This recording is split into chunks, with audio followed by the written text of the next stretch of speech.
It is 6:30, and I call to order, excuse me, the Tuesday, April 15th, 2025 Planning and Zoning Commission. There is a quorum present. First item of business is approval of the minutes of March 18th, 2025. Commissioners, questions? If there are none, I will entertain a motion. Move to approve. Motion by Aram. Second. Is mine working? Thank you. Second by Francesca.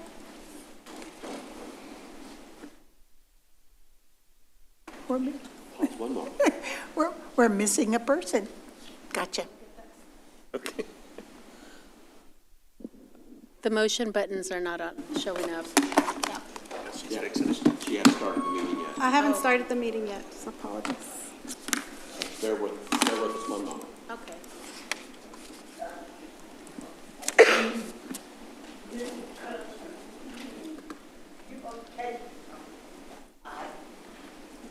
We're on hold a second mechanically.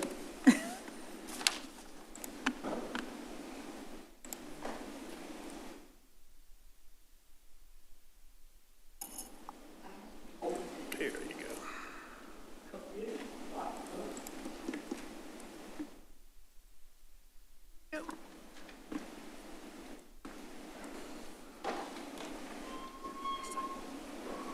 Do you need to do something? Can you check? Are y'all's microphones on? Yeah. Yeah, we're not seeing Granicus. We have people that can't hear. Can you hear us now?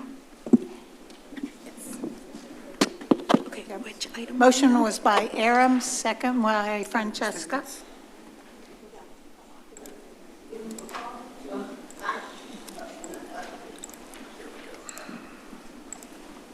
And there we go. Thank you. You may vote now. Motion carries 7-0. We have several public hearings this evening.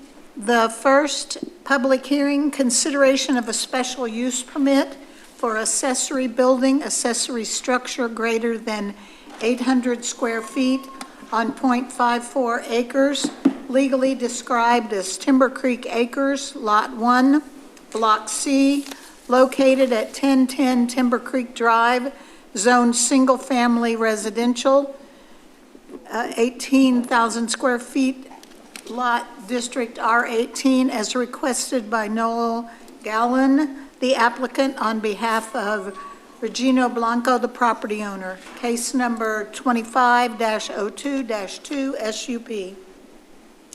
Good evening, Commissioners. The accessory building is intended to be used as a workshop for personal use only. Accessory buildings and structures are common in this neighborhood due to the large lot sizes. The accessory building meets all of the standards required by the zoning district and the supplemental use standards on this property. I'm here to answer any additional questions that the Commission may have. Thank you. Got him.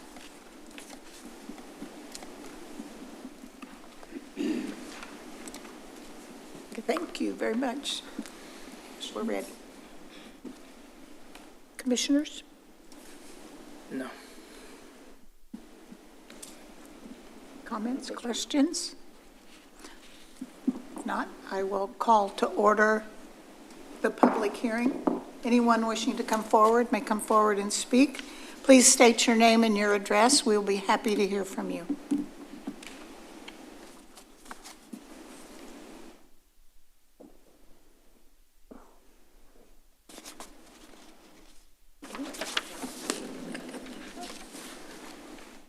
Commissioners, questions, comments? No. If not, I will close the public hearing and entertain a motion.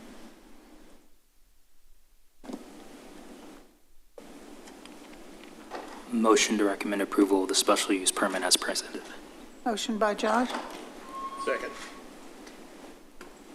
Is that you? Yeah, that's me. There, it's working.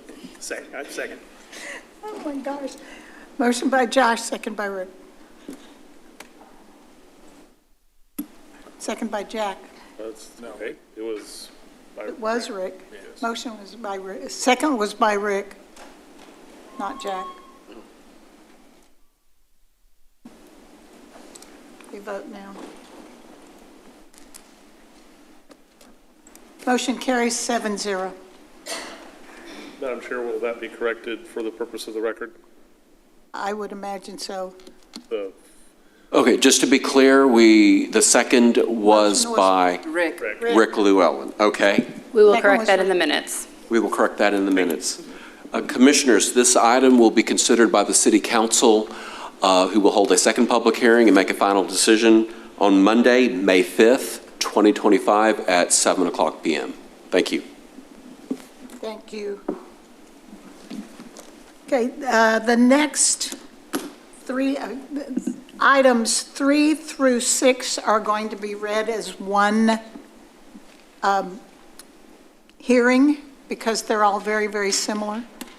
So we'll consider those one hearing, but I will read all 6. Public hearing, consideration of a zone change from light industrial district to single-family residential, 7,500 square feet lots, R7.5 district on .29 acres, legally described as Lot 4E, Block 10, McKenzie-Hembry Edition, located at 674 Hardy Street, as requested by the City of Lewisville. 25-02-5Z. That's number 3. Number 4, public hearing, consideration of zone change from light industrial district to single-family residential, 7,500 square foot lot, R7.5 district on .11 acres, legally described as Lot 1C, Block 9, McKenzie-Hembry Edition, located at 635 Willow Street, as requested by the City of Lewisville. That was public hearing number 4. Number 5, public hearing, consideration of a zone change from light industrial, LI district, to the single-family residential, 7,500 square feet lot, R7.5 district, on .45 acres, legally described as a portion of Lot 4, Block 3, McKenzie-Hembry Edition, located at 629 Hardy Street, as requested by the City of Lewisville. 25-02-2Z, that was number 5. Number 6, public hearing, consideration of a zone change from light industrial district to single-family residential, 7,500 square foot lot, R75 district, located on .21 acres, legally described as a portion of Lot 1D, Block 9, McKenzie-Hembry Edition, located at 630 Willow Street, as requested by the City of Lewisville. Good evening, Commissioners. City staff is initiating rezoning on behalf of 4 property owners within the McKenzie-Hembry neighborhood located just south of the Old Town Core here. Oh, thank you. Let's see. There you go. But we're initiating a rezoning on behalf of the property owners to rezone their properties from light industrial to single-family residential R75. These properties were rezoned to light industrial from single-family residential in the 1974, but the current owners would like to rezone it back to residential. 2 of the lots are currently vacant, and 2 of them have homes. I'm here to answer any questions that the commission may have. I believe the property owners are also here if there are any specific questions you have for them. But I can take the questions. Thank you. Commissioners, questions? Do any of the surrounding current industrial uses pose a problem for being a nuisance in the future? For a nuisance for the residential homes. Correct. So, I mean, this neighborhood, there are already houses located near these industrial uses. Most of their activity is during daytime hours, so that's when the most, I guess, like, activity would happen. But as far as any additional issues that this would pose, this is mainly for helping maintain the current houses, and for those vacant lots, the owners have expressed a desire to develop later on, but I don't see it being any more of a nuisance than it currently poses with having industrial near residential now. Thank you. Other questions before I open the public hearing? I will open the public hearing. Anyone wishing to speak may come forward, state your name, and we'll be happy to hear from you. I do have 3 statements in support. The first one is, I believe it's Royce Powell, then Tamika Powell, and Chastity, I think it's Ward. Thank you. Thank you. Thank you for your support. Anyone else wishing to come forward and speak, please feel free. We'd love to hear from you. Just to be clear, this is an open public hearing for items C3, C4, C5, and C6. Thank you.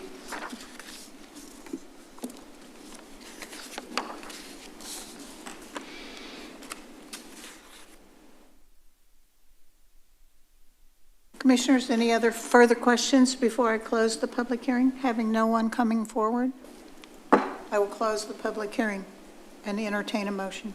We do need to have individual motions Okay. as they are zone cases. Okay, thank you. So we need 3, 4, 5, and 6. We need 4 motions. I'll start with item 3. I recommend approval of the zone change request as presented. Second. Second. Motion by Aram, second by Ainsley or Francesca? Francesca. You guys sound alike sometimes. Vote now. Item 3 carries 7-0.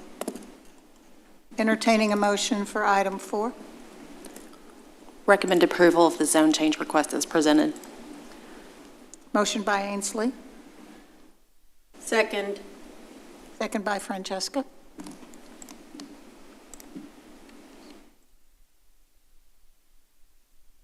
Public hearing 4. Motion is adopted. Entertaining a motion for number 5. Motion to approve C5, approve the zone change as presented. Motion by Rick, Second. second by Ainsley. Jinx. Motion 5 carries. And number 6. Motion to recommend approval of the zone change request as presented. Thank you, Josh. Motion by Joshua. Second. Oh. I had 2 seconds, one from Aram and one from Rick. I will yield to Aaron. I'll take the second. Second by Aram.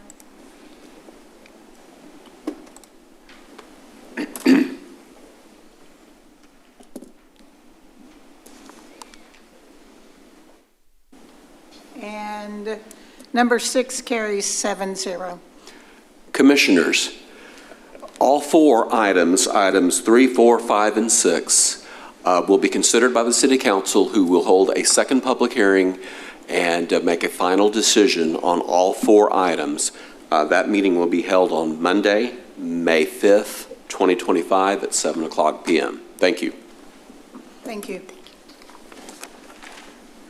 Item number 7, public hearing, consideration of a zone change request amending ordinance number 0428-22- to amend the plan development concept set forth in Exhibit 5B, the Realm Sub-District Concept Plan for 7.46 acres located on the southwest corner of the intersection of Windhaven Parkway and Lady Tesla Avenue. Zone Plan Development Multifamily 3, PD-MF3, legally described as Discovery at the Realm Edition Phase 2, Block A, Lot 2, as requested by McAdams on behalf of the Breco Land CH LLC, the property owner, case number 25-01-2PZ. Good evening, Commissioners. So just to give a little bit of a background on this, because it does sound kind of strange, the zoning stays the same, but yet we're having a zoning hearing on it. This is due to the Castle Hills PD has a concept plan attached to it, and whenever a major amendment is made to that concept plan, it needs to come back for public hearing with notification given to the residents or the property owners within the Realm sub-district where this amendment is happening. And so this property, the base zoning is currently multifamily 3. The base zoning is remaining the same. However, they are changing the concept plan, and they're combining what were originally in the concept plan, and here's just an aerial so you can see a little bit better that property here at Lady Tasala in Windhaven. The concept plan previously had multiple small buildings, a garden-style multifamily type development. They're proposing to change the format of that, combining the buildings into one, doing a structured parking garage with a wrap-style multifamily development. This does not change the cap. These units would count towards the cap for the Realm sub-district in Castle Hills, as they do not have any retail on the ground floor. So it doesn't change the overall density of the PD. It's really just a change in the format of the multifamily design. It is being built by a developer who has built several other projects in Lewisville and in Castle Hills. And so this is just a layout change to the building. So I just wanted to be fairly clear about that. Staff has no objections. It's generally considered to be a higher quality design when you have a structured parking garage and wrapped around it. And so staff's recommendation tonight is to approve this concept plan amendment for the Castle Hills PD to this Realm sub-district for these 7.46 acres. Thank you.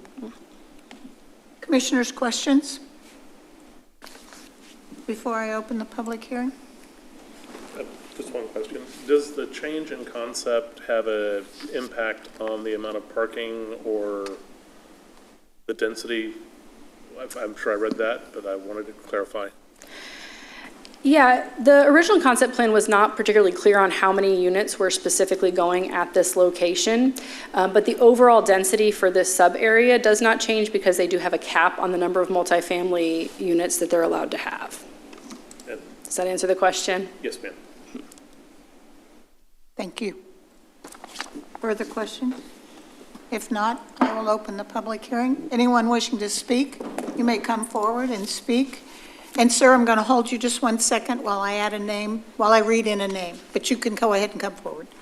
I'm reading into the record Charles Trainer, who is the Lakewood Hills Homeowner Association president, didn't wish to speak, but he wanted to be read into the record. Thank you. Couple quick questions. Is the garage multi-level? Yes. How many levels will the garage be? And if you will state your name and address, please. Say that again. Your name and address, please. Charles Trainer at 107 Thank you. Lake Bend Court. It will be a 5-level garage. 5 levels? Mm-hmm. And has there a traffic study been done to in this area because of all the density now? You have thousands of apartment buildings going in, and Castle Hills is putting in about almost 100 townhomes in that area. Yeah, so a traffic study was done with the overall Castle Hills plan development. And again, the density is not changing with this particular request. Is that viewable, the traffic study that we could see? Yes.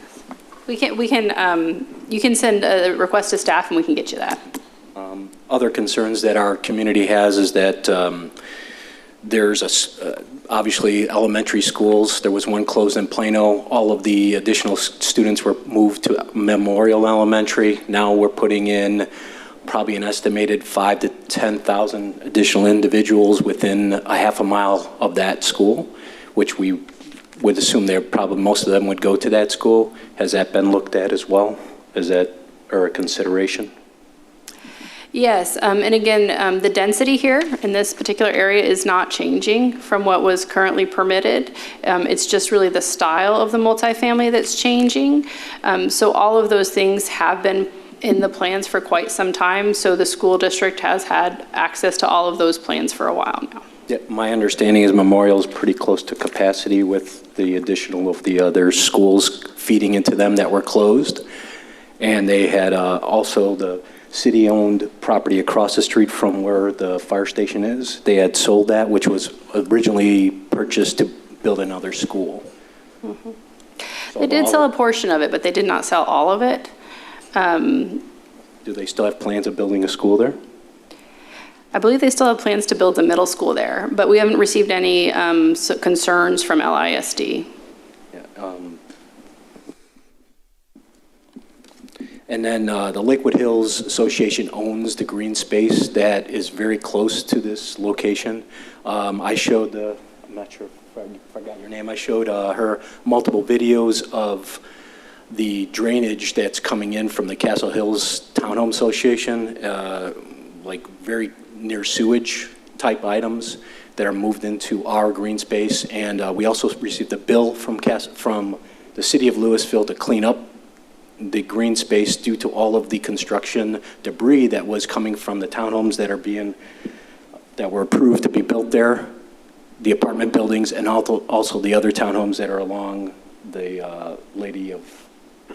So all of that has nothing to do with Lakewood Hills, but we received a bill for thousands of dollars to clean up that space, and we'd like to know what we could do with that bill if we can get that reimbursed to us.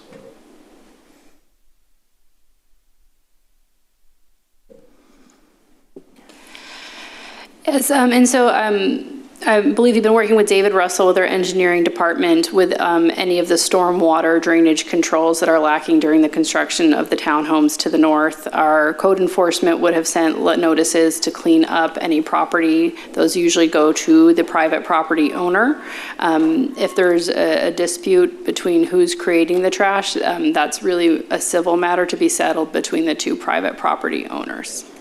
May I show the board some of the quick video I've taken of the area so you can get an idea of it? Would that be okay? May I show you? This is the drained water. It's very dark yellow going into this is all green space where deer come through, coyotes, other animals as well. And it's draining all the way into there. It's all dark yellow.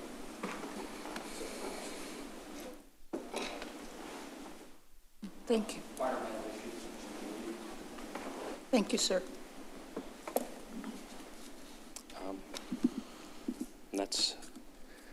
And then, so I can talk to David, I guess, at the city regarding this? Yes, so David Russell is one of our civil engineers with the city of Lewisville, and he is a good point of contact to reach out to about those drainage concerns. And then who do we talk to about the bill that the city sent us to clean the space regarding the properties that were... Did we send a notification that it needed to be cleaned or a bill? Sent us a letter saying that we had to clean it by a certain date, time, or I think if we didn't do that, was penalized. Yes, and so you can reach out to the code enforcement officer whose name is on that letter if you need an extension or if you have any concerns about that. They're usually happy to work with people to gain compliance. And if that's something that you want to work with the adjacent property owner to resolve, you're absolutely welcome to do that. Do you know who the property owners of that you approved for those developments that we can? We can get you that information. Okay, thank you. Thank you very much. Thank you, sir. Also reading into the record, Eric Stanley, who is available to clarify anything on 7 or 8. Anyone else wishing to come forward, please come forward, state your address and your name, please. Good evening, everyone. My name is Sai Durga, and I'm the HOA Board of Member, partnered with Chuck Trina back there. I just have one question / concern, I think, and it can be taken care of. So the last time there was heavy winds, I think, like Chuck said, our property is very neighboring to the construction that's going on in Castle Hills, and a lot of the construction material kind of flew into the community in the recent wind. And at the same time, it's exactly also similar. We have got so many bills to, remove the construction material on the site. So I think maybe for the future construction, it has to be noted that maybe of course we can't stop the winds, but maybe we can, safeguard our construction material, I guess. I have a question. Thank you. Would you please follow? Yeah. Sir? I'm sorry, I just had a question. So your neighborhood, how close is it to this site? I think it can be clearly visible. Less than 200 meters is what I think from the back of our community. So Okay. there's a green space in between. So your concern is by building this additional parking garage and so forth, that it's only going to get worse with the material and the debris and stuff flowing into this green space that you're Yes, with further winds, maybe bad weather in future, if the construction material flows back again into our community, that's going to cause a bit of problem in our community. So that's one concern. Probably that has to be rectified with the construction team, I guess. So if to me, that seems like kind of a separate issue, right? I mean, whether they're building new or the existing build out that they're doing. So are you opposed to having anything built there, or is it just that you don't want anything done because you're afraid it's just going to cause you guys to get more bills from the city of Lewisville? No, I'm not opposed to anything I'm not opposed to stopping anything. I'm just taking this as a concern that can be taken care by the other party, that they can safeguard their construction material if this goes further under the new build. Okay. I mean, even to be more clear, what I'm trying to say is more like a suggestion. Okay. All right. I understand. Thank you. Commissioner Llewellyn, Yes. the subject site that is before you at this time is approximately 500 feet to the closest portion of open space within Lakewood Hills. And it's really almost due west or slightly northwest from Lakewood Hills.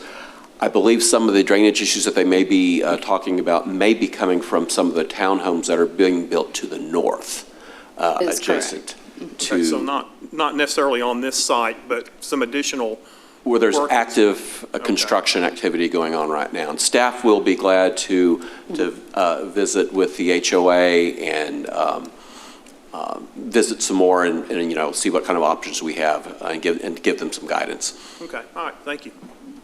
I have a question for staff as well. Does any of the construction fall under the guise of the construction general permit for stormwater? In other words, for the water diversion or sediment traps? They have to meet all of, And they are all doing construction is subject to all requirements of the Unified Development Code. that? Okay, thank you.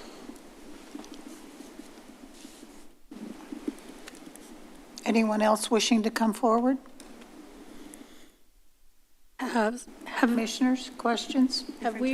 Has the board that is concerned about the trash talked to this company that's building about the trash?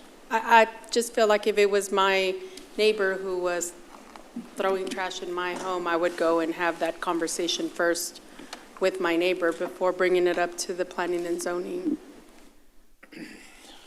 Is that valid to suggest that they reach out to the construction company to be better neighbors in cleaning up their mess that they're creating for the board? Yeah, we have Yes. a representative from Bright Development that can address your Okay. question. Okay, If you will, state your name, please. my name is Eric Stanley, 901 Carlisle Drive, Lewisville, Texas. Thank you. We all got love notes from Charlie Brown, the inspector, after the tornado hit north of 121, or not, whatever they want to call it, that ripped the top off of the industrial building and blew over the top of Castle Hills, and blew debris, and it also hit one of our apartment projects, tore the roof off of that, and spewed debris all over us, and unfortunately, all over my neighbors at Lakewood Hills that are on the other side. We went and cleaned all ours up. Some of that debris was from the industrial site that was on the north side of 121. Up in those winds at that point in time, that hit us all hard. American Legend Homes is in fact building those townhomes. It's not, I've sold them the lots, so I'm not part of that. We do stay on them. Charlie is kind of a regular presence around the Castle Hills area, and we try to respond. I have not heard from the folks at Lakewood Hills, but I met this gentleman tonight. I told him to reach out to me if he had an issue. JPI is building the 2 apartment projects on the north side of Windhaven that may also be creating problems for him. They are very responsive. I know them well and can help him with that if he wants to reach out. But this is the first I've heard of it. So I thought I'd just clarify that. That big windstorm was bad about a month ago, 6 weeks ago. Thank you, sir. Did I take care of your question? That clarified, yeah. Yeah, thank you. Thank you. Anything further, commissioners, before I close the public hearing?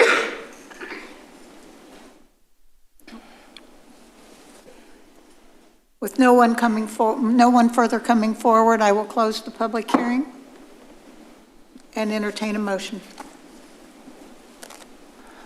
Motion to recommend approval of the zone change concept plan amendment as presented. Motion by Joshua. Second. Second by Francesca.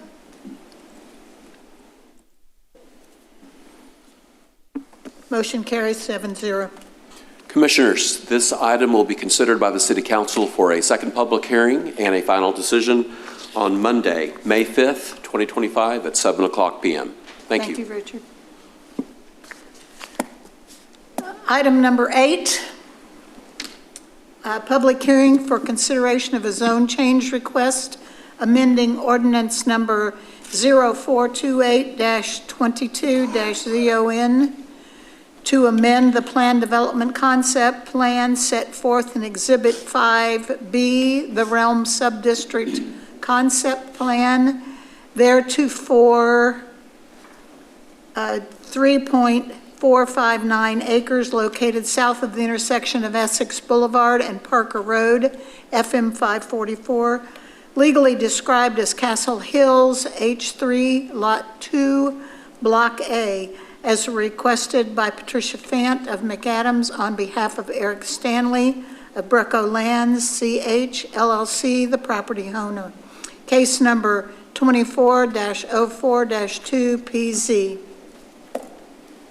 Good evening, Commissioners. So this is very similar to a request that came back before this commission last August.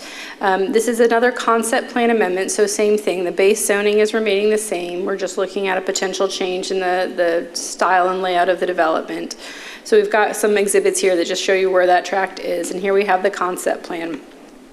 So we are looking at a building that's got about a 16,000 square foot footprint. It is 5 stories tall. It is retail restaurant on the ground floor with 61 residential units above. This is a fairly similar layout to what came before you. One of the differences is, though, that we have a little bit more of a visual study, so you can see the impact of this visually on the properties that are to the southwest across the railroad track.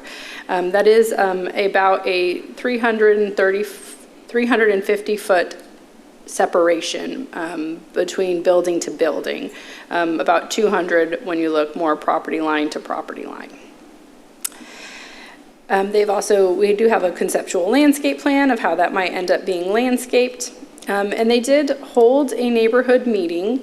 The only folks, though, that we know that were in attendance at that neighborhood meeting lived on the north side of 544. So I'm not 100% sure why that was, but they seem to be generally they seem to be more open to the idea, the folks that lived on the north side of FM 544 in particular, because they were excited about a traffic light at Essex and 544, and that traffic light being warranted with this development and the additional residential there. So the use of a mixed-use building with retail and restaurant and other commercial uses on the ground floor with residential above is allowed in the base zoning district in the Castle Hills Plan Development Ordinance. So this would be a change in the layout from what was shown in the original concept plan to do a single building as opposed to, it was 5 or 6 smaller buildings on individual lots. So this would be one lot, one larger building, and that is the request before you tonight. Staff does not have any objections and is recommending approval of the request. I'm here for questions, and the developer is here for questions as well. Thank you. Commissioners? I do have a question. So I like the traffic light. And what are the requirements to get said traffic light? Is it number of people, number of trips? Do we know what that is? So FM 544 is a text dot right away, and so they have a set standard for warranting a traffic light, and one of them is trips and turning motions. I don't know what those particular numbers, though, are off the top of my head right now. But the one note that they have put on the concept plan is the property owner shall be responsible for installation of a traffic signal on FM 544 per the traffic impact analysis that was prepared by McAdams in August of 2024.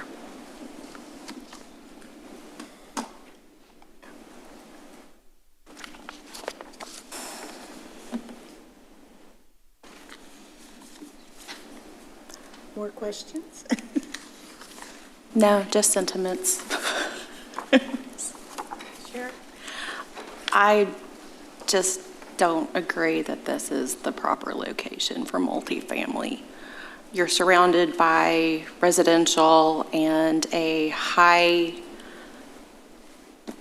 traffic roadway, which obviously the high traffic roadway is not the thing, but these people bought next to the railroad, but the railroad, you don't see the train cars passing 24 hours a day, 7 days a week. 20 years from now, that may be in use, it may not be in use, but I wouldn't want to look out my back door for the rest of my time in my home if I had a choice. I understand that times change and what's warranted for business and housing. What is necessary now may not be what's needed or wanted in 20 years, but we'll still have this multifamily if it stays. So I asked about the traffic signal for the simple fact that I like it better as a retail spot. And if there's retail in there, then I was just curious if that would generate the necessary traffic for a traffic light. But my original feeling on this still stands as it did in August. So. But to clarify, the motion or what's before us is just the change from the 5 individual to 1 big. It's happening regardless. I mean, it's changing this. The use is allowed in the base zoning district, but again, since this is a PD, it has an attached concept plan that does show locations of buildings. And the original concept plan is rather vague. I think the developer, just kind of had, something conceptual there without giving it a whole lot of thought. And like I said, the Castle Hills PD is quite large, and it's very unique when it comes to PDs. Each individual piece did not have a lot of detail, and it is a rather vague. It appeared to show kind of a cul-de-sac with individual buildings. So that's what is really being changed is the configuration. Those individual buildings could have retail with multifamily on top. It would probably look kind of odd, but. So now we're just. Again, this is really an exercise of refining the development now that it's coming forward for development. At the time in 2021, when annexation occurred and the zoning was approved, again, there was more of a focus on some of the other areas of Castle Hills that were actively under development. In this area, again, was not targeted for immediate development. And you know, there was an image on there, but it was not a lot of clarity as to. But this isn't allowed use for that base zoning? It is, That's the not base what zoning is a general business 2. Does allow a variety of commercial uses, retail, restaurant, service type uses, personal service uses. And in the realm, this is part of the realm subdistrict, any commercial ground floor can accommodate multifamily units by right, as far as the land use itself. So this concept plan, like I said, only illustrates building locations and circulation. And it's our understanding that staff is recommending approval of the zone change with no... Yes, staff took a close look at this and had multiple discussions with the developer, and the fact that it is on a very high traffic volume arterial street, Parker Road, FM 544, which is also becomes elevated in that area because of the TxDOT in recent years did convert the at-grade railroad crossing to an overpass. So the 544 goes over, so it was elevated quite high in that area. So the aesthetics and the view of that area did change just due to the highway being reconstructed in that area and widened. And the fact that there is a railroad, but there's separation. 350 feet. We also took in consideration the scale of the building. I think a lot of the residents that were at the neighborhood meetings, in their minds were envisioning something the scale of Valor, which was one of the more recent multifamily buildings built in Castle Hills, further up the road on Essex. That complex has a building footprint of 165,000 square feet. In comparison, the proposal before you tonight is a building with a footprint of 14,000 square feet. So Valor is 11 times larger than the one. So those factors, staff came to the conclusion that we could support this. Because of the distances and where it is located is a very unique site, and the fact that the traffic studies that were done shows that this development would warrant a traffic signal. I think standalone retail or standalone commercial would not. But I would defer to the applicant's engineer, McAdams, to verify that. Thank you. Michelle, I have another question. Other than the people you said that came to the meeting that were primarily to the north of the development, were there any other emails or phone calls with anyone? Yes, we received, I probably received about 4 phone calls of people inquiring about it and stating probable opposition, I'll say. It wasn't necessarily clear, but it seemed that way, and 2 that were clearly in opposition. And I'd like to also clarify, too, that neighborhood community meeting was held on February the 5th. There were about 25 residents in attendance there. As Ms. Berry confirmed, all of those residents lived to the north side. But I did verify with the applicant that notices, staff provided them a copy of the list, our mailing list that we use for the public hearing. And part of that list is the HOA for the gated subdivision to the west. So that HOA was notified. So there was notification to those owners through their HOA.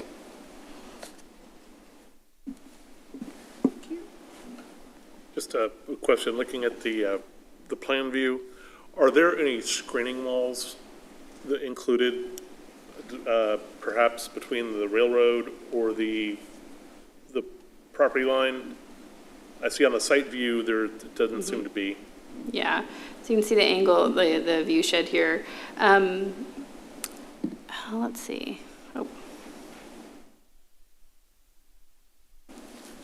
Doesn't want to, sorry. There is not a screening wall proposed because we have the railroad property that's in between. The residential subdivision, I believe, does have a fence on the back side of their alley. You can kind of see that a little bit here in the aerial.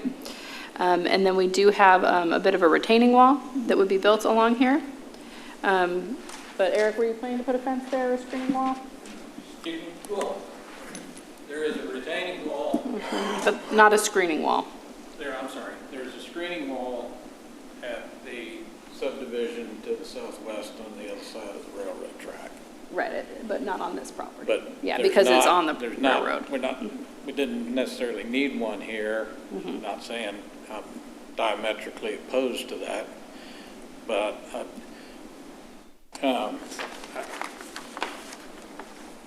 I guess I'm Eric Stanley again, 901 Carlisle Drive, but you want me to Let me wait? open the public hearing. Okay, But stay right there. okay.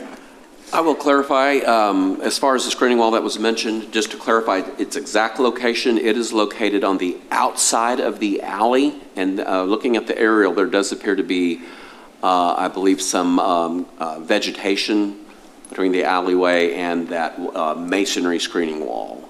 So that is would be the north and northeast side of the alley and even the cul-de-sac. It does kind of wrap around the cul-de-sac.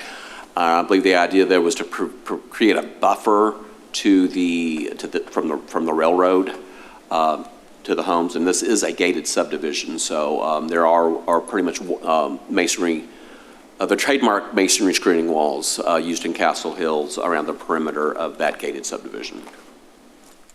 Thank you. Okay, I'm going to open the public hearing, and I have some things to read in first. Yes, ma'am. And then I'll be ready for you. Okay. I have several people who are in opposition. I'm reading their names into the record. Alan Ralph, Phil Smiley, Rick Vidal, I believe it is, Susan Vidal, Bill Priest, and Georgia Smiley. And if I mispronounced anyone's name, I'm sorry. Now, Mr. Stanley. Yes, ma'am. Okay, as Richard so eloquently said, when we originally did the PD, this site had the zoning. It was just a sketch of something on there because they wanted something on there. In 21, when we got annexed shortly thereafter, the PD was approved in early 22. This property was then replatted into one single lot that I'm in front of you today with, and a second that is the floodplain for Indian Creek that comes underneath 544, which was done in 2023. As a result of that replatting into a single lot, we spent in excess of $1.5 million in bringing water, sewer, and electric service to this site for development. As has been said, this is a allowed use given the PD zoning. I know there's a couple of neighbors behind me who have an idea in their mind that this is some very intrusive development and in their backyard essentially. And so I had my team go out with a drone and essentially go up, you can get pretty close with GPS these days, and go up to the 5th floor of this proposed structure on that site and take a picture back towards those residences on the other side of the railroad. And while it's not in your packet, it is here. And if I can, I'll bring it up and you guys can.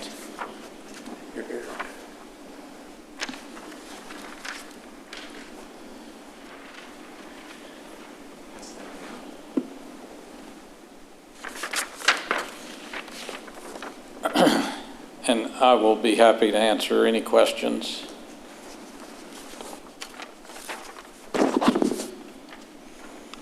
while this is coming, anyone have any questions? Mr. Stanley?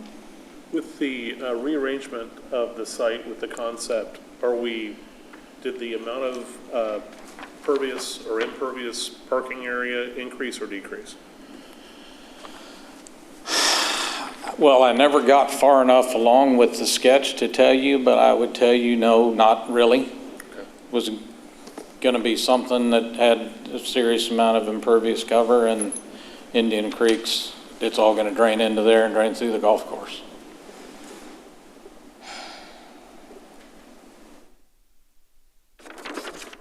Questions? Questions? Thank you, sir. You bet.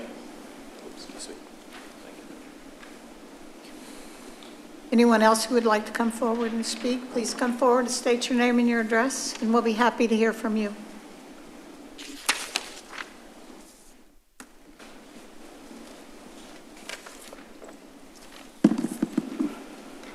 My name is Justin Birchmeyer. Just purchased a home at 401 Grail Castle. I don't know if there's a way we can pull up the aerial map on this, just to show. I'd like to have that one, please.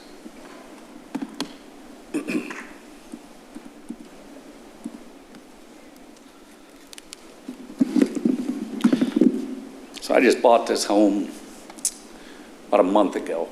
I don't know if we can see the cursor here. It's right on the corner here. We see it. I was not notified of this, and even my neighbors on the south side, as everybody is shared here, they were not notified. Can I ask you clarification? Were you not notified of tonight's hearing or of the neighborhood meeting with the developer? I was not notified that this was coming back because we were not notified as a neighborhood on the south side. Only the north side was informed. Of the community meeting that took place February 5th? Yes. Okay. Yes. Okay. And I have neighbors here that will share the same sentiment that have lived there, okay? So I buy this house, we're not notified of this, and all of a sudden, we say that we're going to not really make many changes, and this thing was shot down 5-0. So we're here again, we're not gonna make any changes, and we're gonna put a 5-story, 60-foot building. I mean, I'm sorry, sir, you don't live there. You can take a drone up there, that's cool. But I have to look out my backyard. My only view is right there. So I have to look at a 60-foot Goliath looking into my backyard. I have zero privacy. To me, I mean, we got a ton of other room around Castle Hills for some multifamily building, okay? We talk about a stoplight. I'm sure Castle Hills North, and even us here at Castle Hills in the reserve, hell, we'd probably put money towards a stoplight. Because yes, it would be nice to have a stoplight there. I can't imagine the people on the north side that have to go out and go left. But if we go out our gate, we have to swerve around, and traffic can be kind of hectic on 544. But to say then that we have a wall, the wall is what, 8 feet? 6 feet. That wall isn't hiding anything. Yes, there's a wall there and it has some red tip photinias. That's not going to block a 60-foot building. So you have me here in the corner looking at this all the time. All of my neighbors here have to look at this all the time from their front yard. Fortunately, I only get to look at it the one spot I can sit in my yard, okay? But then you have the neighbors on the north side where this 6-foot wall is, they're stuck with the same issue. I don't know why. I'm in the construction business. I'm in the multifamily business. Honestly, I don't know why this is resurfacing if it was shot down and we're not making any alterations to the plans and we're putting a 5-story building instead of like a 1-story building retail space. If it were a retail space, it'd probably be a different conversation for us. But a 5-story building, I mean, just imagine spending $750,000 to have to look at a Goliath and not know anything about it until it's too late. Thank you, sir. Thank you.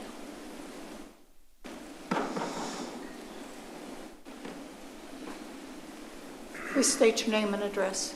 Hi, I'm Rick Vidal, 2801 100 Knights Drive. Justin, thank you for coming out tonight. As you said, he just moved in, and I stuck a flyer in his mailbox yesterday to let him know what was going on.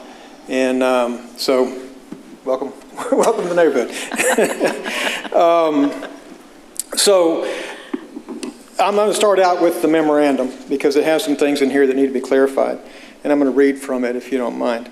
A previous request similar to this was made in 2024. This commission voted unanimously to deny it. Just to refresh memories, kind of deja vu all over again, because this is what we're looking at. City Council also voted unanimously to deny it. Let me see here. Since that denial, the applicant has met with the neighborhood and provided some additional information on the development. I don't know what neighborhood he met with. It wasn't ours. We didn't know about this until I saw this memorandum, which I pulled off the website. We did not receive any notifications of this.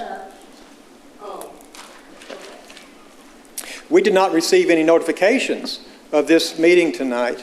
The only reason we knew about it is because this is a little bit disturbing, because I heard a rumor that this thing was coming back around and that this time it was a done deal. So I called the planning department. This is about maybe 2 months ago, and maybe a little less, I'm not sure. And at that time, the answer was yes, we have received a application, but we haven't received any plans yet. And then, after a little bit more pressing, well, yes, there's been some meetings. So, no, don't know where that's coming from. Without seeing the sign, the radar was up. We were anticipating something coming up. Sure enough, we saw the sign. I immediately called planning department again, and I spoke with Michelle. And at that time, I found out that there had been notices sent out, 600 notices to the realm. The realm is everything you see up there to the north of Parker Road. This piece of property is considered part of the realm. I don't know why. It's physically divorced from the realm. FM 544 was rerouted in 2018, 2019. As Mr. Stanley pointed out, they replatted it, they did everything, and I recall when they did the updates on it to bring water and electric to it, because there was bulldozers and backhoes and everything else right out my back door. So to still be considered as part of the realm, I think, is a little bit stretching. It's not part of the realm. It's physically part of Castle Hills. Different planning or plan development than the realm. So that's just sort of where we're starting from. As far as the meeting that took place with the residents, we were never notified of it. We didn't know about it, didn't hear about it, don't know what was discussed. We were the ones who came forward in August and really raised this as an issue. And the issues are still there. Nothing's changed. It's exactly the same. And I will go through here. This is not a zoning change, as y'all know. This is a planned use change. And it's a major change, and it's right here in the memorandum that requires, this process and going to city council as well. But it is a major change because the original use plan was the 8 little garden office facility, garden office buildings, single story.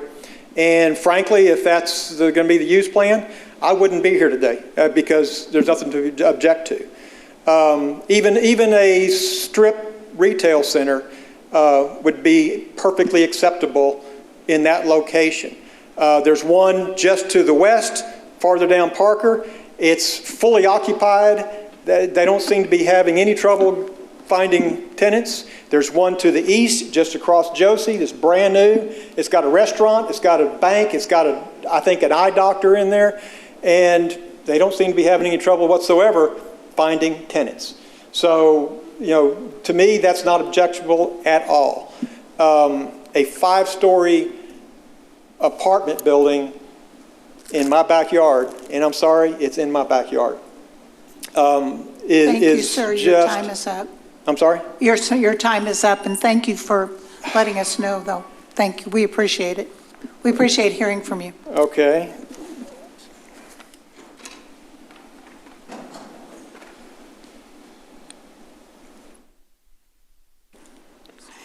Your name and address, please.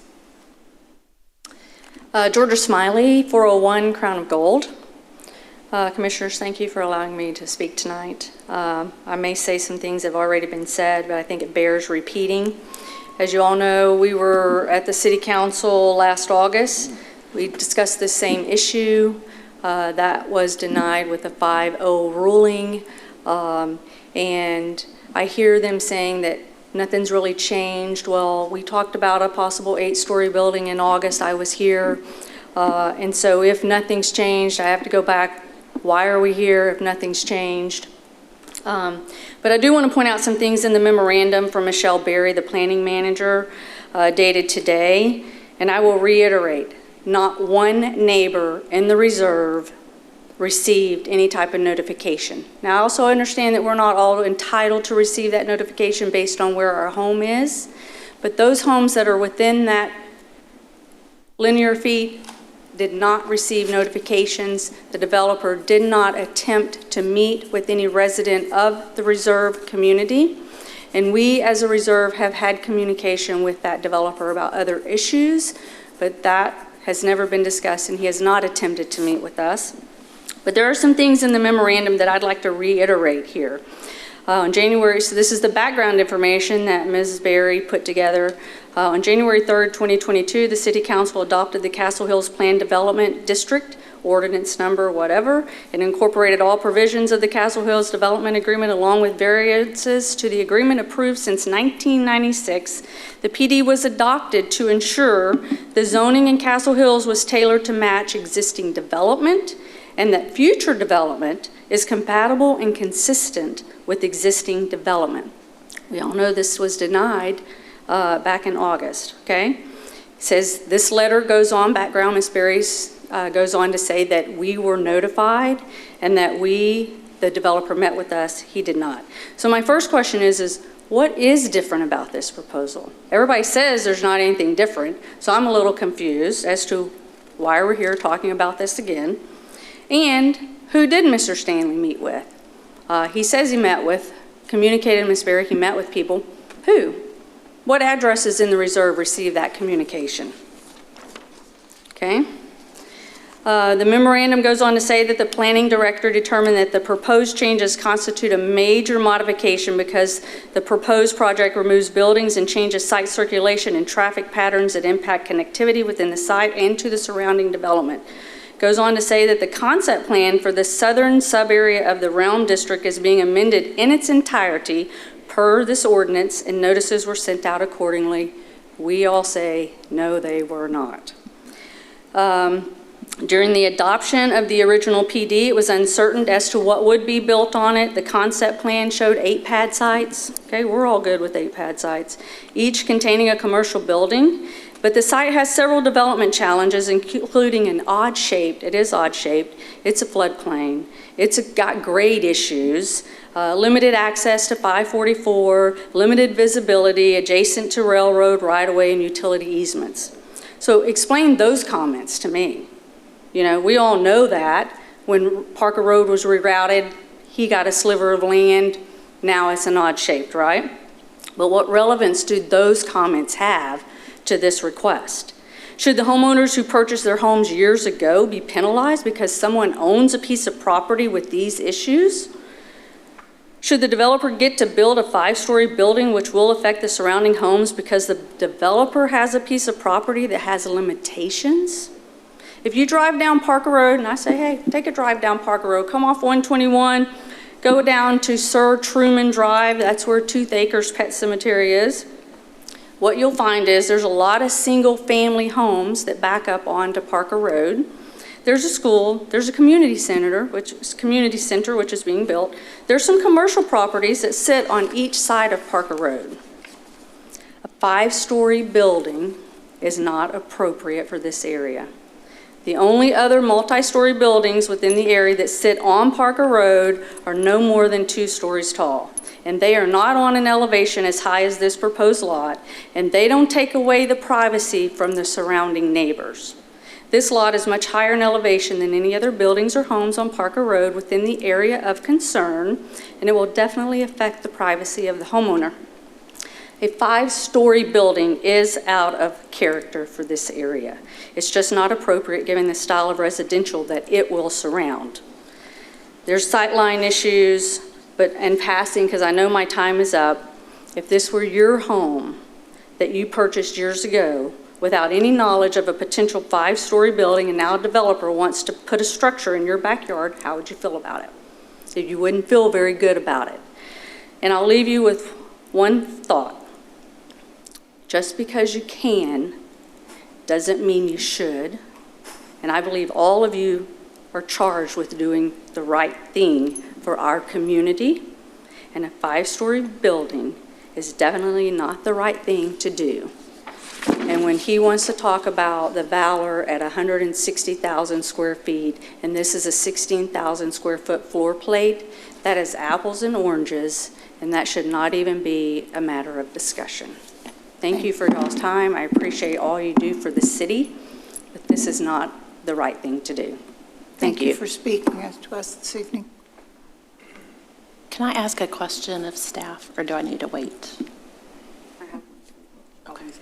What is the distance requirement for notices? So with the realm plan development, when there's a change on the south side, we notify all property owners within the south side and within a 200-foot buffer. So piggybacking off of Ainsley's question, we keep coming around to this point where we have notes, I guess, planning staff, that the HOA for this gated community was notified. But it's very obvious from all these citizens and homeowners I've spoken that they were not notified. So the onus lies, like, is there a way to figure out where that breakdown in communication happened, why the HOA did not forward this February 5th community meeting to these affected homeowners that obviously are within that 200 feet buffer? Like, where does, like, once, I guess I'm trying to understand, once staff sends out that notice and they notify the HOA, then is it just on the HOA to then do their job and notify the affected parties? If I may, because I've got my own education in sending these notices out and where they need to go, since I was here with you all last in August. And we ask, I made the commitment to meet with the neighbors as required under the PD. We ask staff to give us that list. I don't do it.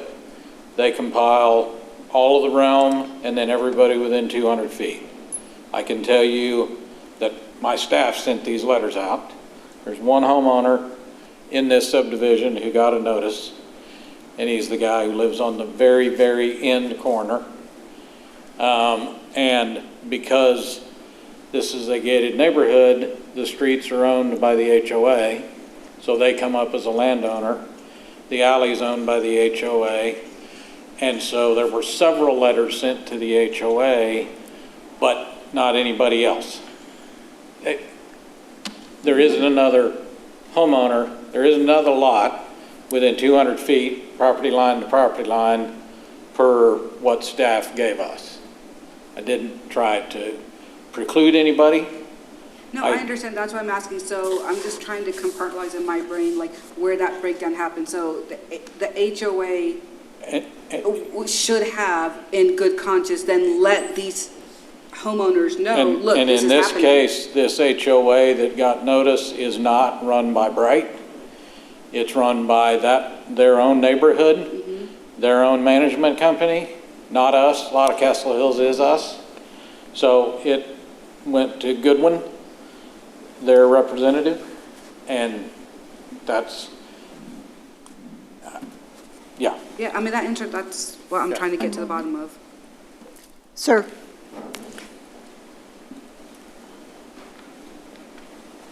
I didn't come here willing to speak. My name is Phil Smiley. I'm at 401 Crown of Gold. I'm a relatively new member to the Reserve HOA. Goodwin Property Management manages our HOA. We own the streets and the sidewalks. We don't own the residents. If they can mail to Castle Hills Master on the other side, and they have mailboxes delivered by the Castle Hills Mail Service, they can mail to the Reserve residents and have it delivered by the Castle Hills Mail Service. I don't know if there was a breakdown. I have no way of proving it. I've texted the president, that was the president at the time. He knows nothing of this. But the bottom line is, mail service goes to both sides of Parker, both delivered by the Castle Hills Mail Service. Postal Service drops off the mail.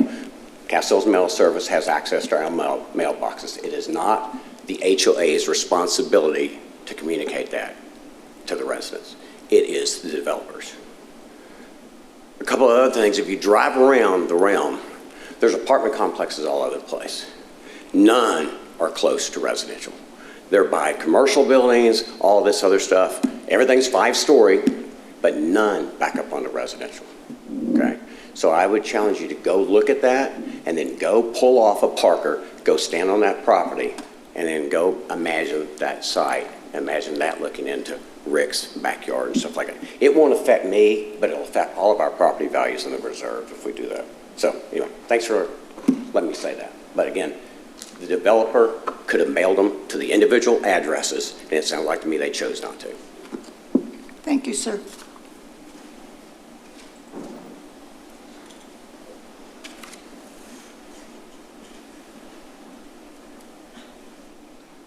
Remind us again of your name. Justin Birchmeyer, 401 Grail Castle. I was actually going to echo what he just said. I'm sorry, but in today's day and age, we all have the internet. We all have access to everybody's address in here if we want. If we drive by a house, we can find who's living there.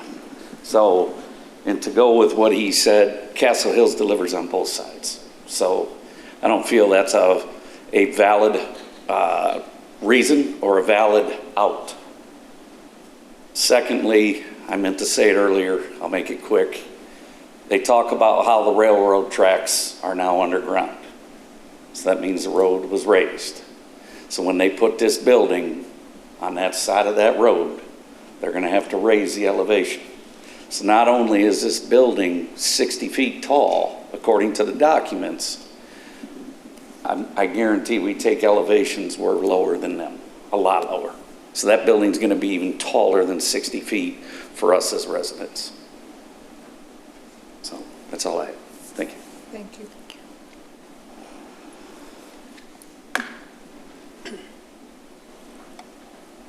Anyone else wishing to come forward? State your name and your address, please. Hi, I'm Elliot Lester, reside at 3908 Lucan Lane. Should have came up and spoke on 7, but I think both of my issues are kind of on 7 and 8. I actually am sandwiched in between items 7 and 8.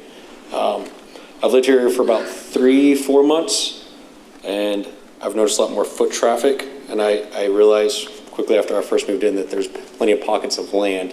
I figured development was coming down the road. My only, I guess, idea or concern towards y'all would be, Commissioner Stelling, is that pronounced correctly? Mm-hmm. You mentioned the controlled traffic device. I think that would be needed, whatever's built off Essex.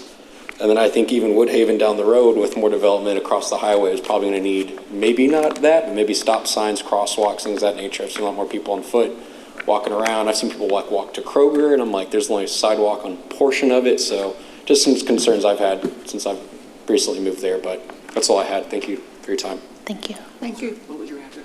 3908 Lucan Lane, Lucan Lane. Okay, thank you.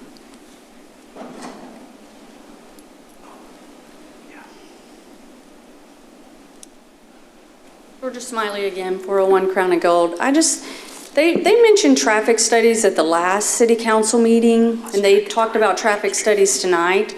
There's been a lot of change in use and requests to do different things and stuff. How current are those traffic studies?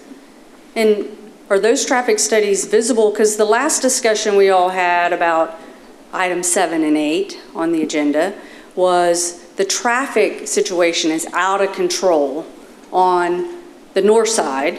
That's an issue, but they talk about, oh, we've done traffic studies, but are those current traffic studies with all this change in use and all these high-rise structures going in and all this number of people and stuff like that? I mean, what is the date of the traffic studies? Okay, let's find out. Richard, do you have the date of that study? There's been numerous studies done since 1996 when Castle Hills was originally established. The developer is working on one last year when the last amendment was approved. A part of that was a commitment to do an overall study for the realm, and that is underway currently. So there was one finished in 25, and now there's another one currently for the entire realm. There have been Correct. multiple ones in the past for various phases, but they're doing one larger one looking at the larger realm area, and now, like I said, that is currently underway. But when we talk about a traffic study, you're referencing data. What's your data point? What's the year for the most recent traffic study? Because we don't care about one done in 1996 or whatever, that's irrelevant. What is your data point that we talk about? We've done the traffic study, so was that 10 years ago we did a traffic study and that's the data point we're using today? Or did we do one last year and that's the traffic study we're using for all of this discussion?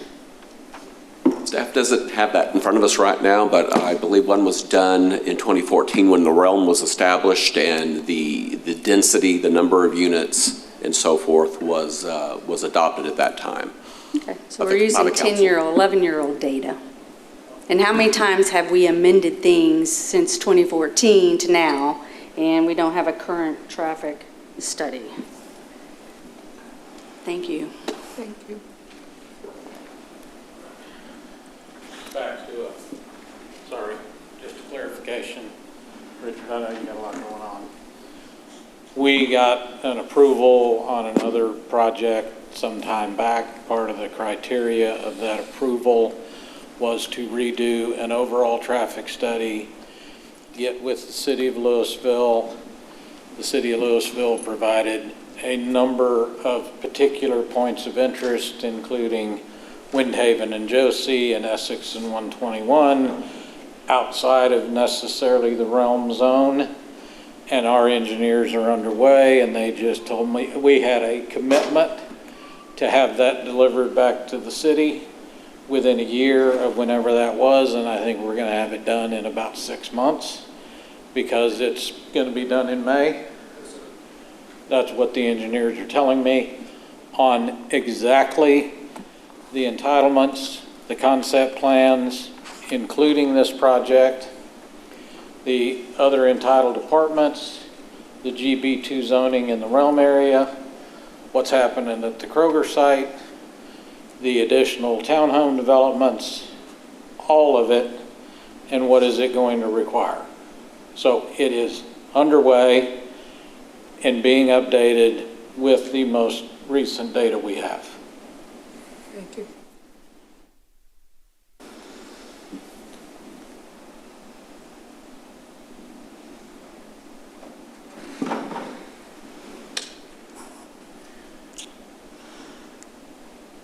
Rick Vidal, 2801 109th Drive again, sorry. Seems that we're getting double. So, if you don't mind. One strong point that I needed to make, and that is that if you drive around Castle Hills and, with the number of apartment complexes, there are 14 to 16 major complexes there in Castle Hills, or just within right at the edges of Castle Hills development. They are all bounded by either freeway, 121, commercial property, major power line easements, other apartment complexes, or major drainage areas that can't be built on. None of them are adjacent to single-family home residences. There's one that's an older complex, and it was there years before homes were built across the street. So in that case, it's the old airport analogy. When I moved here, there was no airport, but now you want to build an airport next to me. So if that airport was already there, I got no right to complain. But if I built my home and then years later you want to come build an airport next to me, I got a problem. So that's what we're up against here. I do feel sorry for Justin. Poor guy just moved in. Didn't know about this. The notifications did not go out. If we had had better notification, you would have seen a whole lot more neighbors in here. We had an impromptu meeting at my home this afternoon, and people had prior obligations. They had kids and sporting events and all kinds of things going on. So we got what we got, and I'm glad that we have the people here tonight. That there's a whole lot more. And one of the other things is I did try to reach out to the people on the north side, of 544. It's a little bit different demographic over there. And frankly, I think from a cultural standpoint, I don't think they know it's okay to say no. And that if that wasn't the case, I think you would see a whole lot more of them over here too, because they are going to be impacted just as bad as we are. And I think even more. There's more homes that are going to be literally in the shadow of a 5-story building. And I mean, you have no sun in your on your garden ever because of that. So those are the things I wanted to finish up saying, and I hope that again, just to remember that this commission denied this unanimously in August. City Council denied it unanimously in August, and nothing's changed. It's still the same problems, still the same issues, and this is just not the right building for this parcel in this neighborhood. So thank you very much. Thank you, sir.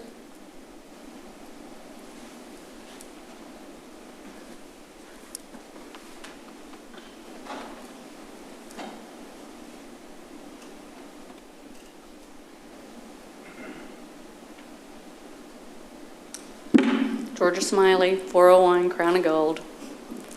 So I'm going back to my first question. One of my first questions is why are we here? Why are we talking about this? She said it very eloquently. Nothing's really changed. Nothing much has changed. So I still am confused. What has changed, and why are we talking about this again?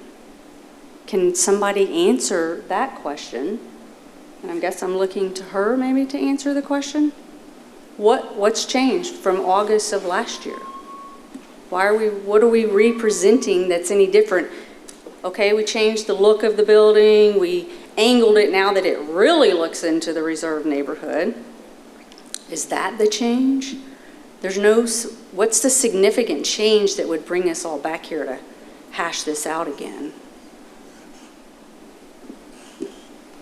Anybody like to answer? I'm assuming it's the staff, right?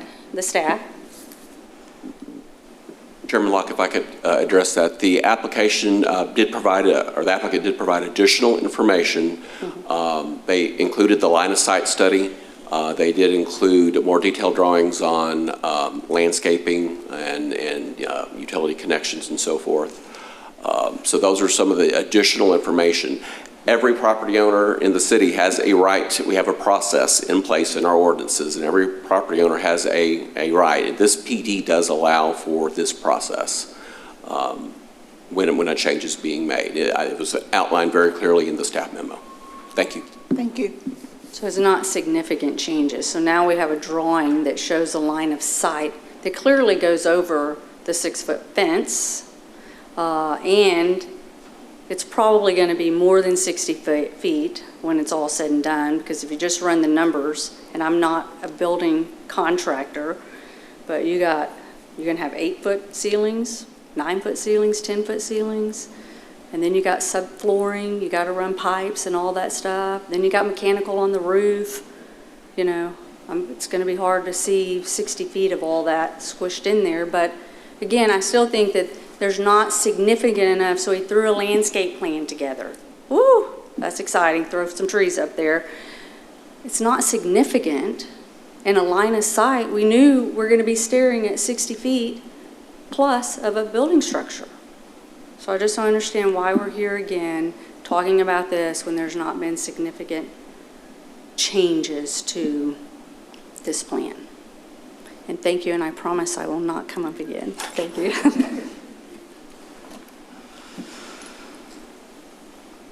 Commissioners, questions, comments? I have a comment. And my comment is this, is that I had to write it down because I wanted to make sure that I say this to everyone that's in attendance and for all those that have come up to talk to us. Thank you all, first of all. But as I go about making my decisions, whether in my personal life, in my personal role, or in service to others, I do my best to be thoughtful and intentional. One of the tools that I use as a Rotarian is the Rotary 4-way test. It's a simple set of questions, but it carries a lot of weight. 1, is it the truth? Is it fair to all concerned? Will it build goodwill and better friendships? And will it be beneficial to all concerned? These questions have helped me pause and reflect, not just on the outcome I want, but on how I get there. They remind me to lead with integrity, to seek fairness, and to prioritize relationships for the greater good. With this being said, after careful consideration and in alignment with these principles, I cannot recommend approval of the zone change. That's my statement. Who could say it better? No, thank you for, I agree. No. I feel like a bait and switch right now. Ms. Smiley just said, then why are we here? It looks to me it's significant change because this whole past 20, 25 minutes we've been on this agenda, it's August 2024 is now starting to come back. I was like, oh yeah, I'm starting to remember exactly that night and how packed these chambers were, and I recognize our good friend right there also. And I just, like Francesca so eloquently said, is it going to create goodwill? And all of us up here, I think, are here because we want to serve for everybody. And it just, I don't know, it's just leaving a very bad taste in my mouth because I don't think a 5-story building on that weird parcel sandwiched between these houses makes, and I spend a lot of time in that Castle Hills area. My bank account would tell you Haraz Coffee House is my new office from home. I love that place. I'm there literally 5 times a week. So I'm very, very, very familiar with that whole area, and my realtor brain is just not also wrapping around this. So I'm with Francesca. I'm not in approval of this concept plan. Gentlemen? I got a question for staff, actually. Can you confirm for me, for a point of reference here, the original 8 units on the original site plan, if no changes were made and the existing zoning stays in effect, no changes to the concept plan, how tall could those 8 units be? What's allowed? The base zoning district, I did look that up, It does have some conditions. I'll read from that section. This is the General Business 2 base district. And the height says a maximum building height shall be limited to federal aviation regulations due to proximity area airports. On a lot adjacent to a residential district, no building shall exceed 45 feet in height, except that said height may be increased up to a maximum of 12 stories or 180 feet at a rate of 2 feet of additional height for each 1 foot of additional setback from required yard lines. In no event, however, shall the portion of a building located within 150 feet of any property zoned for residential purposes exceed the height allowed in that residential zoning district. This property is not within 150 feet of residential. It is over 200 feet, or right at, there's one property that was at 200 feet, but none of the residential properties are falling in within 150, and it is not adjacent. So therefore, the first clause of that paragraph applies to height. There is no limit. It's only limited by FAA. And so the item on today's docket is to request a zone change to the concept plan. If no change is made, it is a possibility that those units could be built with no restriction. 8 units on the original plan, is that correct? Correct. All right, thank you. So you could end up, instead of having 1 5-story building, you could end up with 8 5-story buildings. Right? I mean, in essence, that could happen. Now, not that you couldn't, protest that and so forth, which I'm sure you would, but. In the agenda packet is the original plan use drawing, so you can see what it looked like. Again, if I understand this, Richard, that was a concept that they had to have in order to put the document together. That doesn't necessarily tie them to that specific. They just had to put in building. They just to put something on the document, right? And that is correct. Right. So, I mean, I don't know that I would want this building out my back door or not. I'm sure I wouldn't. But it also looks like something's going to get built there, one way or the other, right? I mean, they've invested money in this lot. They've spent money getting it ready to have a structure built on it. So, I mean, the way I see it is this really limits. This limits your risk, really, having 1 building versus 5 or 6 or 7 buildings that could be even taller. Can I ask a question of staff? Since this is a concept plan, this is like the whole complete package, correct? The building and the zoning and all of it. It's a bundle deal. Yeah, the plan development is a customized zoning for the particular site. In this case, all of Castle Hills has been customized, but this is a sub-district out of 3 major sub-districts within Castle Hills. The boundary does follow the railroad tracks. That's kind of the southern boundary. It does kind of go at an angle. The city limits is basically the boundary to the east, and then to the west, and I, of course, hit the wrong button here, is pretty much the power line easement with the large transmission lines. And then it kind of gerrymanders around as it gets closer to the Sam Rayburn Tollway. So it is quite large sub-district with a variety of uses that was adopted by the City Council in 2014 with, and at that time, the base zoning districts were established as different parts were developed. But for this particular parcel, this is like this 1 building, this parking, this plan as we see it in the package, correct? Correct. Yeah, at this part of the overall realm concept. Okay. So I just want to say that is I didn't like this in August. I don't like it anymore today. I am I take NIMBY very seriously. And you know what? I would take my risks on 8, 12-story buildings when it comes back through this. And I would be back in that audience again protesting. So at this point, I am still a pretty hard no on this. So. With that, I will close the public hearing. And I will entertain a motion. I'd like to recommend disapproval of the zone change concept plan amended as presented. Second. Motion by Francesca, second by Ainsley.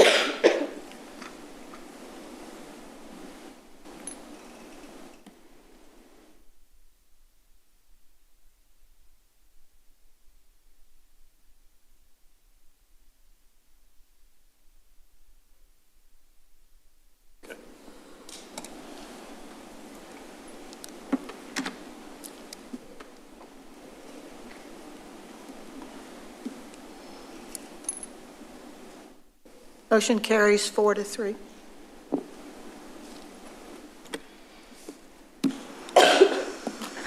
Commissioners, this item will go for a second public hearing before the City Council on Monday, May the 5th at 7 p.m.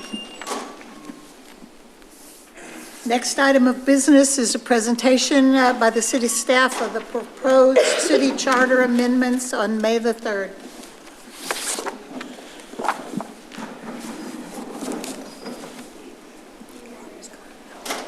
Give me just a second to get the right presentation pulled up. Here we go. I'm just going to stretch for a second, please. Yeah.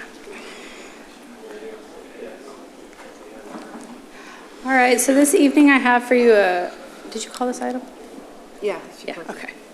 I have an item about the 2025 Lewisville charter election. So the Lewisville City Council has called a charter amendment election to be held on Saturday, May the 3rd, so that voters can decide on 6 propositions dealing with potential governance changes. So first, what is the city charter? The city charter is our fundamental governing document for any home rule city in the state of Texas. So any change to the charter does have to be approved by a general election with the public. So how are the proposed amendments selected? Well, the City Council appoints a 5-member Charter Review Commission, and this commission meets periodically. They review the charter, and they make recommendations back to the City Council. They met through the fall and reported back to Council in January with 6 proposed amendments.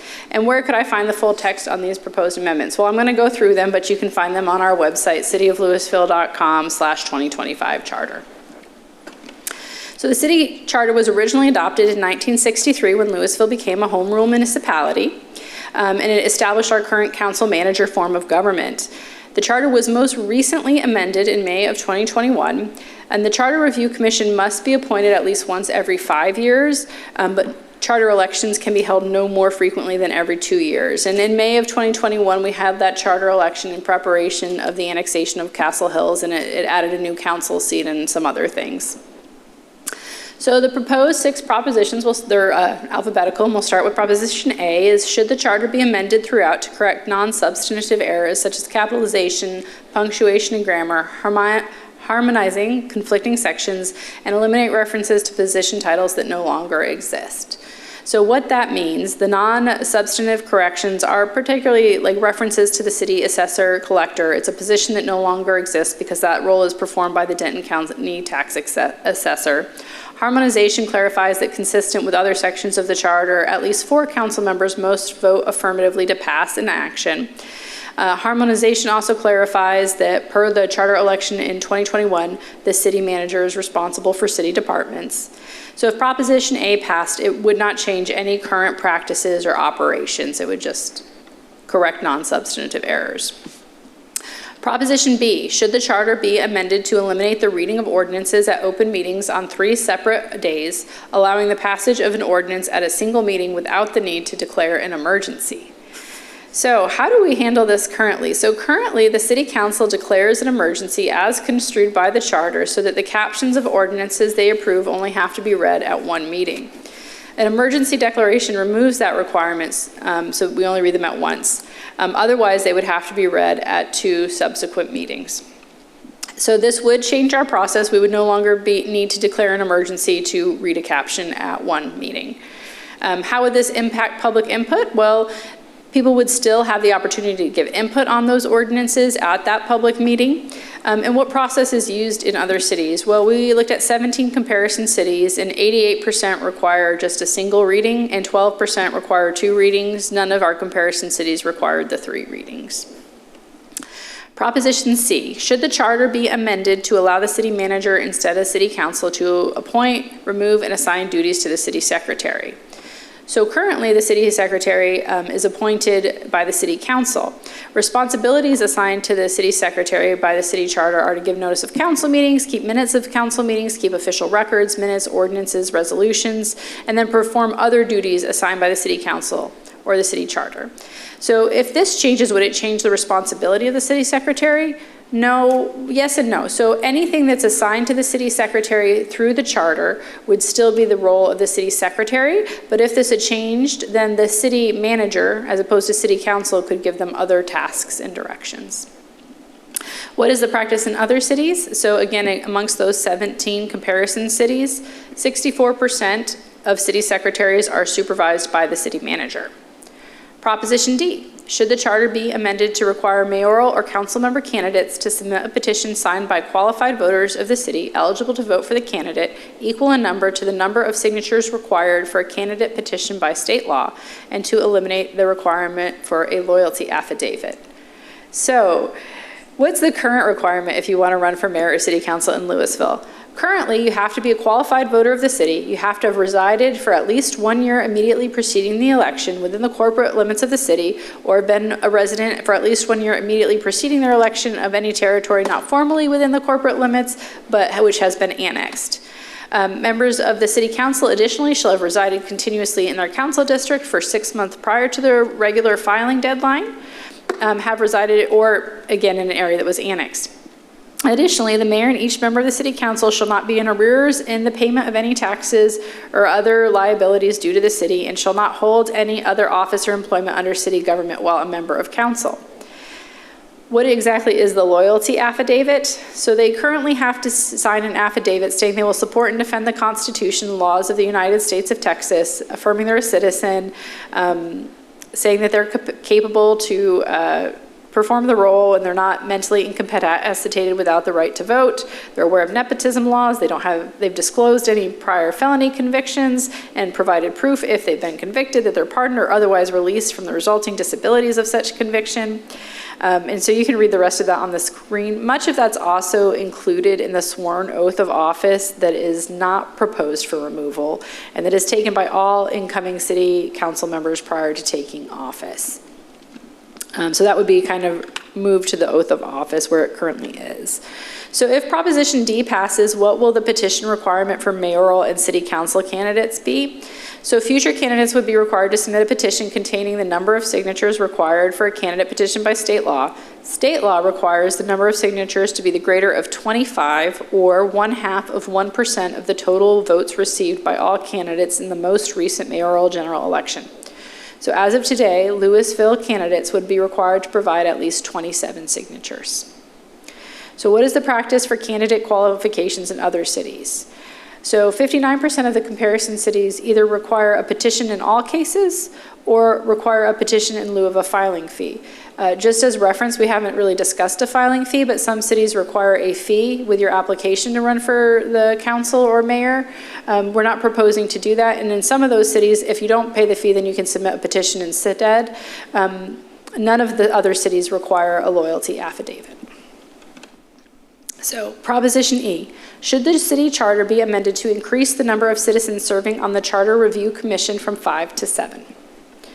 So the Charter Review Commission, as I mentioned, is appointed at a minimum every 5 years to consider the charter. They provide proposed amendments to the City Council. The City Council then decides whether to present those proposed amendments to the voters for consideration. And then again, the city charter can only be amended by a citywide election. The Charter Review Commission is appointed by the City Council. A change from 5 to 7 members would result in the commission being the same size as the City Council. And then Proposition F.